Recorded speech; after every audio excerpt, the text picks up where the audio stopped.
नमस्कार दोस्तों, आप सभी को एग्ज़ाम एवरीडे अल्टीमेट के सॉल्यूशन चैनल में स्वागत है। आज दोस्तों हम डिस्कस करेंगे फिजिक्स के कुछ एमसीक्यू जो प्रीवियस ईयर क्वेश्चन पेपर से लिया गया है। वीडियो को स्टार्ट करने से पहले अगर आप नए हो और इस तरह का वीडियो आपको पसंद आता है तो आप हमारा इस चैनल को सब्सक्राइब करें और साइड में जो बेल आइकन है उसमें ज़रूर क्लिक करें ताकि आपको वीडियो का नोटिफिकेशन मिल सके। तो चलिए आज का फिजिक्स का क्वेश्चन देखते हैं क्या क्या है। तो फ्रेंड्स आज का देख लेते हैं पहला क्वेश्चन क्या है। For which diode which used, हमारा जो करंट का जो लाइन होता है उसमें डायोड क्यों यूज किया जाता है जो सर्किट में। तो उसका पहला ऑप्शन क्या है देख लेते हैं, मॉड्यूलेशन। और बी ऑप्शन बी में है ऑक्सीलेशन, ऑप्शन सी में है एम्पलीफिकेशन, ऑप्शन डी में है प्यूरिफिकेशन। तो डायोड का क्या काम होता है दोस्तों। डायोड का अगर ए एक दिखाता हूँ दोस्तों, एक मिनट। अगर ए एक डायोड है तो यहाँ पर से अगर एसी लाइन इसके अंदर जाए तो यहाँ से डीसी लाइन निकलता है जो एसी को डीसी में ट्रांसफ़र कर देता है। इसी का ही काम है डायोड का, ठीक है। तो आप समझ गए होगा। तो डायोड का यहाँ पर कौन सा आंसर होगा। तो यहाँ पर आंसर होगा दोस्तों इसका ऑप्शन डी। ऑप्शन डी इसका आंसर होगा प्यूरिफिकेशन, ठीक है। तो नेक्स्ट क्वेश्चन देख लेते हैं। तो दोस्तों नेक्स्ट क्वेश्चन यहाँ पर है, who among the following developed the technology of underground nuclear explosion. तो ऑप्शन ए देख लेते हैं doctor Homi Jehangir Bhabha, option B पे है doctor Vikram Sarabhai,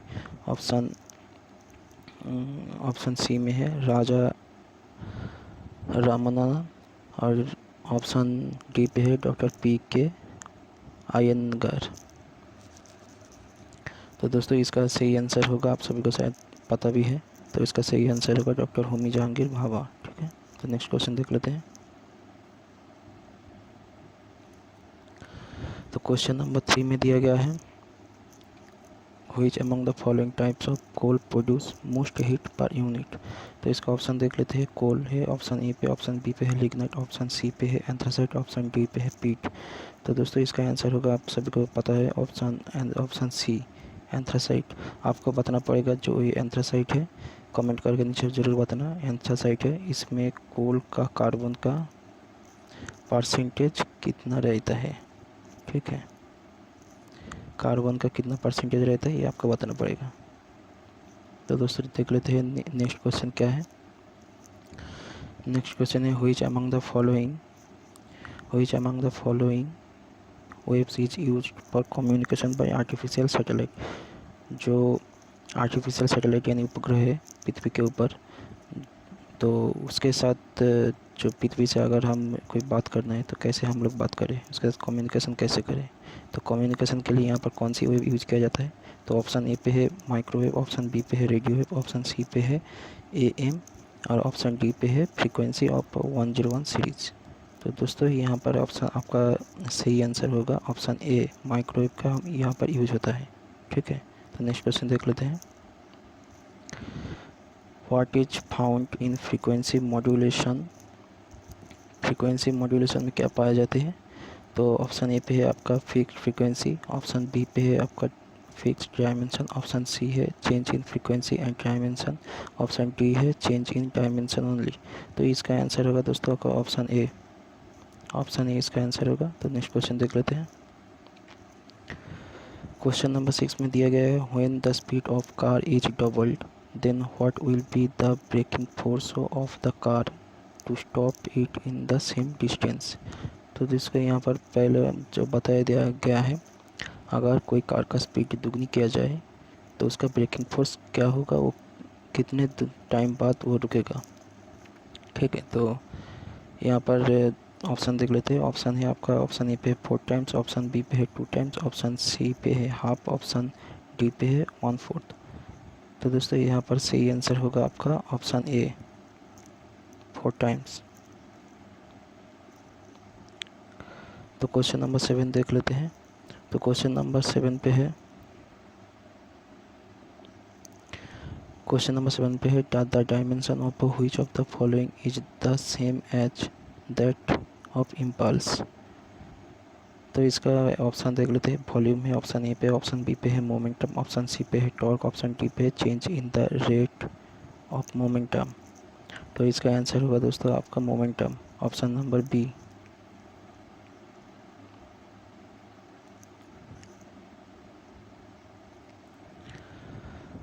question number 8 है, which among the following is the fundamental quantity. तो यहाँ पर फंडामेंटल क्वांटिटी कौन सी वाला ऑप्शन है। तो ऑप्शन ए पे है आपका वॉल्यूम, ऑप्शन बी पे है टाइम, ऑप्शन सी पे है वेलोसिटी, ऑप्शन डी पे है फोर्स। तो यहाँ पर फंडामेंटल है option B time.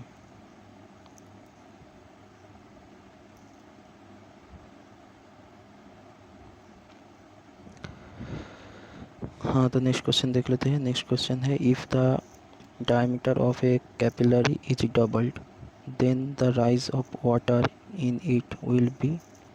Option A है 2 टाइम्स, ऑप्शन बी है हाफ, ऑप्शन सी है 4 टाइम्स, ऑप्शन डी है नो चेंज। तो यहाँ पर होगा हाफ, ऑप्शन बी।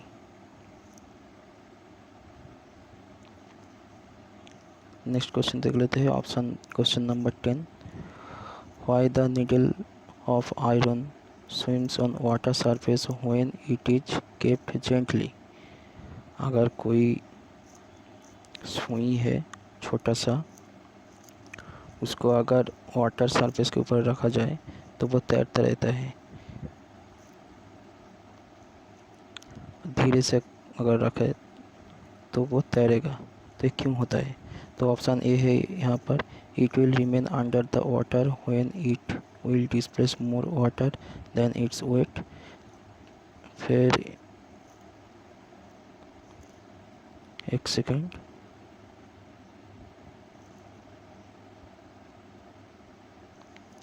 हाँ ऑप्शन बी पे है, the density of needle is less than that of water. Option C पे है due to surface tension, option D है ड्यू टू इट्स शेप। हाँ, तो यहाँ पर कौन सा वाला क्वेश्चन होगा। यहाँ पर सही आंसर होगा आपका ऑप्शन सी, सरफेस टेंशन के लिए ये होता है। तो नेक्स्ट क्वेश्चन देख लेते हैं। The mass of a star is 2 times the mass of the sun, how it will come to an end. तो इसका आंसर देख लेते हैं। ऑप्शन ए पे है न्यूट्रॉन स्टार, ऑप्शन बी पे है ब्लैक होल, ऑप्शन सी पे है व्हाइट ड्रॉप, ऑप्शन डी पे है रेड जायंट। तो इसका आंसर होगा आपका ऑप्शन ए,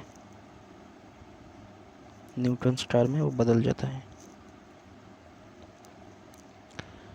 नेक्स्ट क्वेश्चन है दोस्तों, raindrops fall from great height, which among the following statements is true regarding it. नीचे दिए गए जो स्टेटमेंट है उसमें से कौन सा स्टेटमेंट सही है, चारों में से वो बताना पड़ेगा। तो पहला स्टेटमेंट क्या है, ऑप्शन ए पे देख लेते हैं। They fall with that ultimate velocity which are different from different droplets. Option B पे है they fall with same ultimate velocity. Option C पे है their velocity increases and they fall with different velocity on earth. Option D पे है their velocity increases and they fall with same velocity on earth. तो दोस्तों इसका सही answer होगा option A, they fall with that ultimate velocity which are different from different droplets.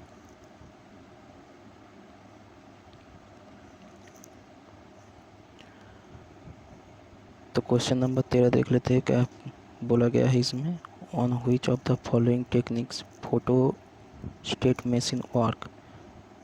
तो option ये देख लेते हैं, magnetic imager making, option B पे है thermal image making, option C पे है electrostatic image making, option D पे है इलेक्ट्रोमैग्नेटिक इमेज मेकिंग। तो यहाँ पर जो फोटो स्टेट मशीन होता है उसमें काम करता है इलेक्ट्रोस्टैटिक इमेज मेकिंग, ये वाला आपका ऑप्शन सी। तो क्वेश्चन नंबर 14 देख लेते हैं। 1 kilowatt hour is equal to 1 kilowatt hour is equal to 6 megajoule.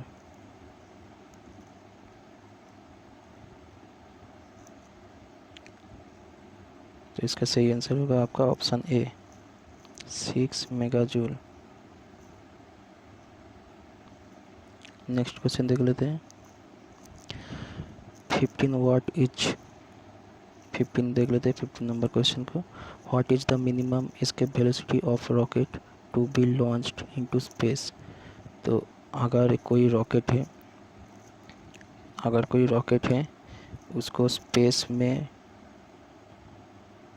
जाने के लिए कितनी वेलोसिटी चाहिए ताकि वो हमारा जो ग्रेविटी को छोड़कर वो स्पेस में चला जाए। तो उसके लिए वेलोसिटी चाहिए। जो ऑप्शन दिया गया है देख लेते हैं क्या है। 5 किमी पर सेकेंड, 6 किमी पर सेकेंड, सी है 11 किमी पर सेकेंड और डी है 15 किमी पर सेकेंड। तो दोस्तों यहाँ पर ऑप्शन आपका सही आंसर होगा option number C 11 kilometre per second. ठीक है। तो नेक्स्ट क्वेश्चन है question number 16। Which of the following statement is true when we see rainbow.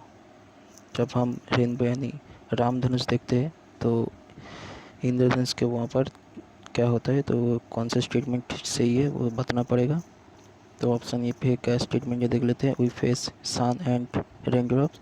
Option B पे है the sun remains behind us and we face rain drops. Option C पे है in light rainfall we face सन।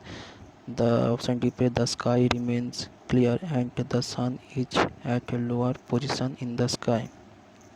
तो यहाँ पर होगा option B the sun remains behind us and we face rain drop. यानी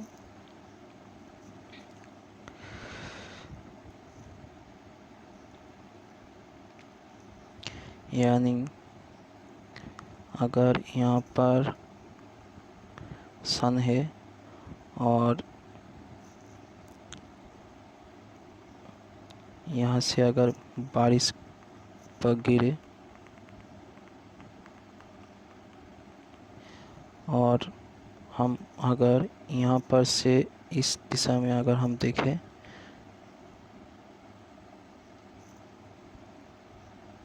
ठीक है, इस दिशा में अगर देखें तो यहाँ पर हमें रेनबो दिखाई देगा। जो यहाँ का जो लाइट है वो बारिश के पानी से डिस्पर्स होकर ये रेनबो क्रिएट करता है। तो नेक्स्ट क्वेश्चन देख लेते हैं। The splitting of different colours of light in A prism is. देखो आग पहले वाला क्वेश्चन की तरह ही है, उसके जो आंसर है यहाँ पर भी सेम आंसर ही होगा। तो ऑप्शन देख लेते हैं। Reflection of light, B dispersion of light, C diffraction of light और डी है रिफ्रैक्शन ऑफ लाइट। जिस वजह से वो वहाँ पर जो रेनबो हुआ था तो इसी ये प्रिज्म में भी सेम चीज़ होता है। तो डिस्पर्सन ऑफ लाइट होगा यहाँ पर ऑप्शन नंबर बी। ताकि अगर यहाँ पर एक प्रिज्म है, यहाँ से अगर लाइट जाए तो यहाँ पर वो रेनबो में जो 7 कलर है तो वहाँ पर ऐसी भीप जियर होके वो स्प्लिट हो जाता है। ठीक है, तो इसे कहते हैं डिस्पर्सन ऑफ लाइट। तो क्वेश्चन नंबर 18 है। A boat will submerge when it displace water equal to its own. अगर कोई बोट अगर कोई बोट है वो अगर पानी के अंदर डूब जाए, कब डूब जाएगा? ठीक है, जब वो अपना वो जो वाटर वो जो डिस्पर्स करता है तो उसका वॉल्यूम का समान होता है, वेट का समान होता है सरफेस एरिया का या डेंसिटी का। ठीक है, तो इसका आंसर होगा उसका वेट का। उसका वेट जितना होगा वो उतना परिमाण आपका पानी डिस्पर्स करेगा। तो इसका आंसर होगा दोस्तों आपका ऑप्शन नंबर बी।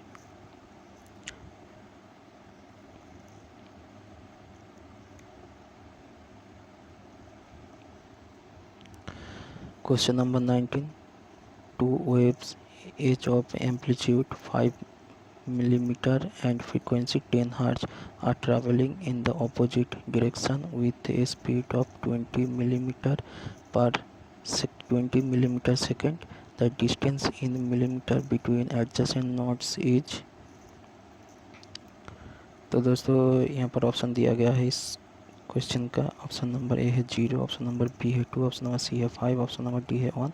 तो यहाँ पर इसका आंसर होगा आपका ऑप्शन नंबर ए, जो सही आंसर है। इसका आंसर होगा 0। तो दोस्तों आज का लास्ट एंड फाइनल क्वेश्चन।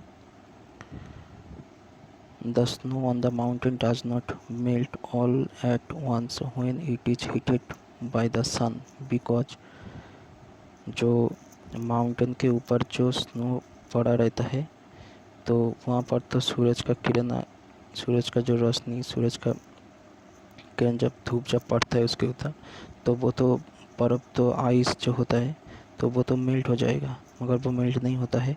तो उसका कारण क्या है? तो ऑप्शन देख लेते हैं। It becomes very hard, it reflects most of the heat from the sun, it has a low specific heat capacity. Option D पे है it has high latent heat of fusion. तो दोस्तों यहाँ पर जो इसका कारण है, जो सन से वो जो लाइट आता है और जो हीट आता है वो यहाँ जो आपका जो आइस रहता है, स्नो रहता है ऊपर, स्नो रहता है, तो उससे रिफ्लेक्ट होकर वो मैक्सिमम रिफ्लेक्ट होकर चला जाता है, तो इसीलिए वो स्नो नहीं पिघलता है। तो यहाँ पर सही आंसर होगा दोस्तों आपका option number B, it reflects most of the heat from the sun. तो दोस्तों आज के लिए बस वीडियो इतना ही। और वीडियो अगर पसंद आए तो आप वीडियो को लाइक कर देना, शेयर कर देना अपने दोस्तों के बीच, और चैनल को सब्सक्राइब कर लेना।